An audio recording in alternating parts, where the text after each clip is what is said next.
Hello everybody, this is LagTTJEcho back again with another point of view cast. This time between myself and VTSpades spawning on the left side as the blue Terran. Still going for my standard 14-14 opening. And seeing that he was going for the 2 racks. On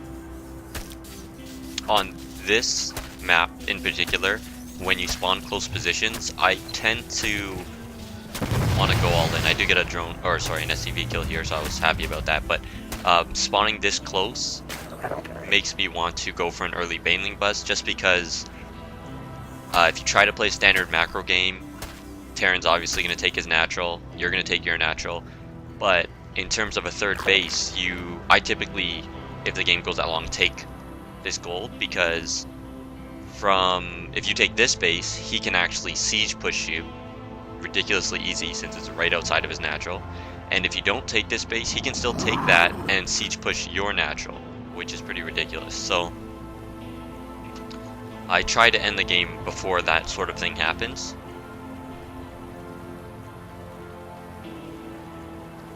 I finally got a chance to start playing a bit more ladder, and before I continue with that, he was building a bunker right here, and not wanting to have any of that immediately, I knew I would have to pull drones. If I had just brought the Zerglings, it looks like it would be enough, but next thing you know, a couple more Marines run up, and you know, the bunker finishes, and it costs you the game. So definitely worth it to just pull those workers. And there they are. There's the extra SCVs, or sorry, Marines. So I did turn around before I lost any Zerglings, and looks like I had enough lings, but once again, pulling the drones. I do not want this thing to go down, because it is a 2 racks. I have no idea how many more SCVs he's going to bring, so just playing it safe. If you let the bunker go, it can definitely cost you the game. It doesn't even have to be at your ramp, because he can just bunker push really easily. So just making sure that he's not right beside me. I know I don't have that much longer till speed finishes, so if he's walking from back here, I know it's going to take him a couple more seconds, and as you can see, speed is almost done. And then these lings are going to be basically twice as effective as they would have been without speed. So I'm off to go take a look, see what he's doing. Looking at the production tab.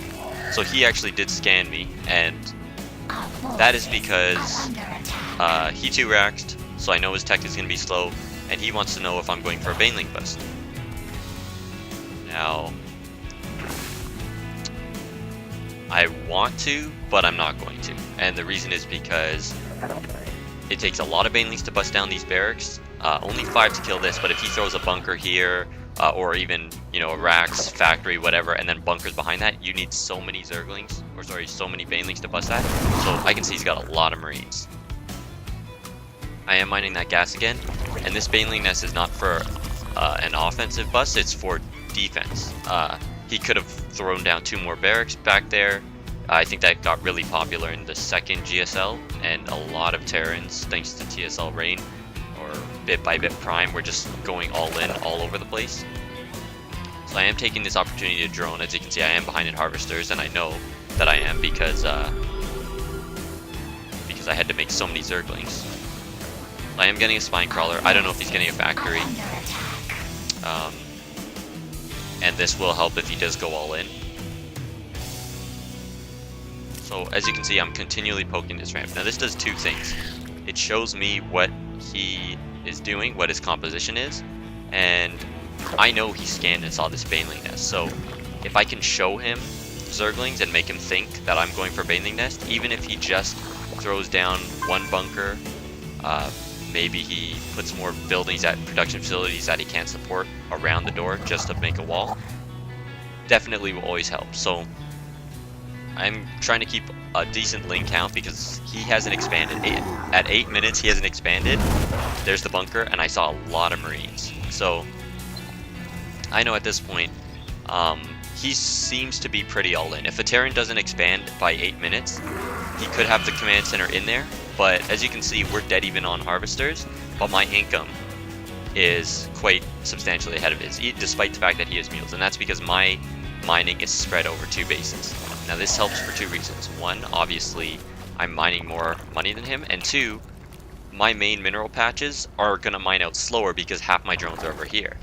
He is gonna mine out a lot faster. So send my overlord in because it was past 8 minutes and he still hadn't expanded, and I saw 2 factories and a bunch of Hellions. So I know this is Blue Flame Hellion.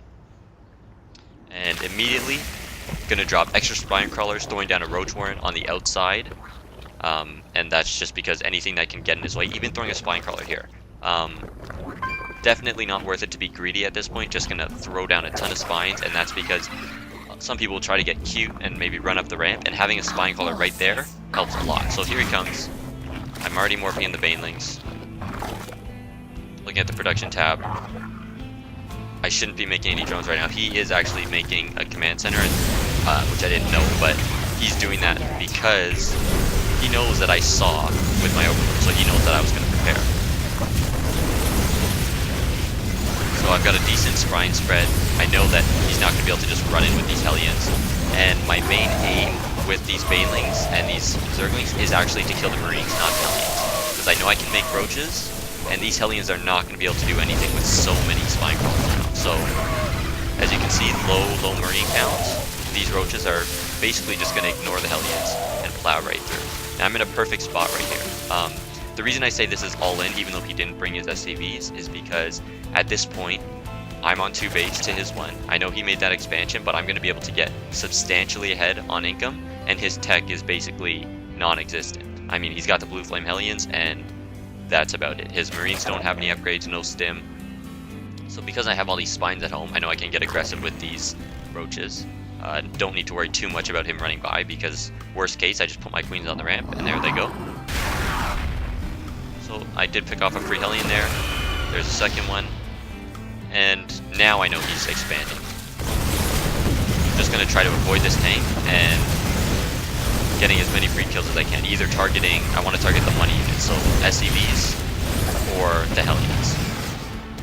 Those roaches definitely playing for themselves, and here's why it's all in. 38 to 25.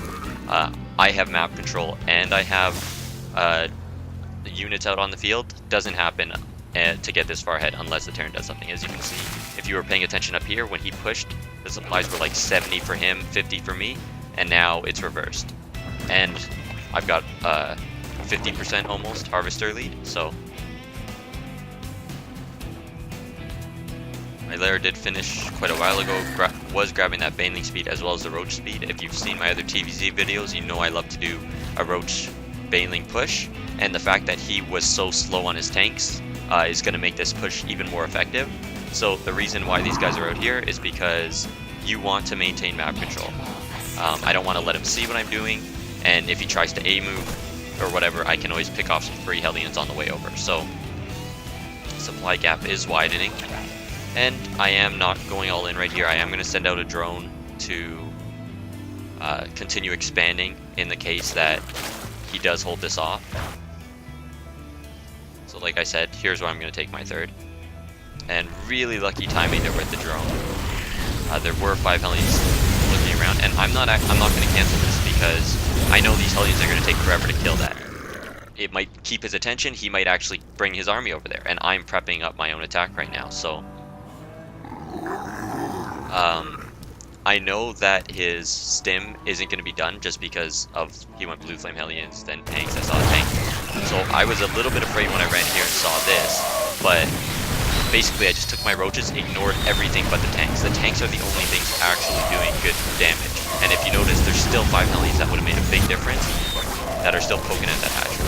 So if I was paying more attention, I could have canceled this, but obviously I was focused on busting into his base. With roach speed, that tank is going to be hard pressed to get away, and he actually did a really good job to trap my roaches here. I'm going to throw up the protection tab. Because I got into his base, I'm just spamming more units. I'm doing a really good job killing all of his workers, and I am going to get that tank. Roaches sitting out here. Now, I saw on the mini-map that I had the roaches, so I told them to attack, and immediately going to take these roaches and drag him up as far away from his entrance as possible. That's going to give my roaches a nice path right back into his base. So I'm going to kill that bunker just to make sure he can't refortify. Picking off any units I can, and see, still no door because it's broke. And going to pick off that tank. And once again, This time he knows what I'm doing, so he does try to block me off there. And if you look at these mineral patches, if he did have to lift off and move back into his base to try to stabilize, there's barely anything left, and that's because he was on his first base for so long. So I'm just going to keep poking, keeping the pressure on.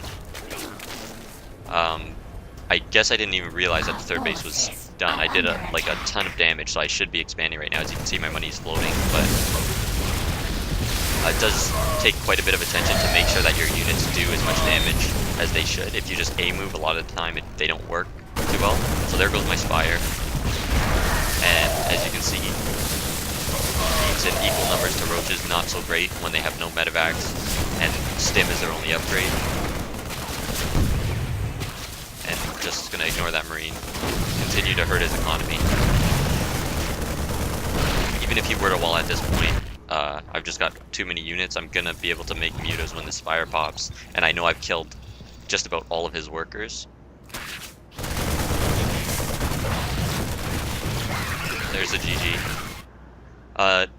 I do plan on doing more videos ZvT, just because Terran has so many different I guess all-ins that they can do, like actually bringing all their SCVs, because I mean, you can do 2 racks all in, you can stall it and do a 4 racks all in, you can do Hellion into Marauder, I've seen people rush a Thor and a Banshee, and the reason that these things are so strong is because basically any composition that you put together, bringing a ton of SCVs either adds a huge meat shield or just repair for mech, and it can make it quite difficult when that one key Banshee or group of Marine Marauder, whatever, survives.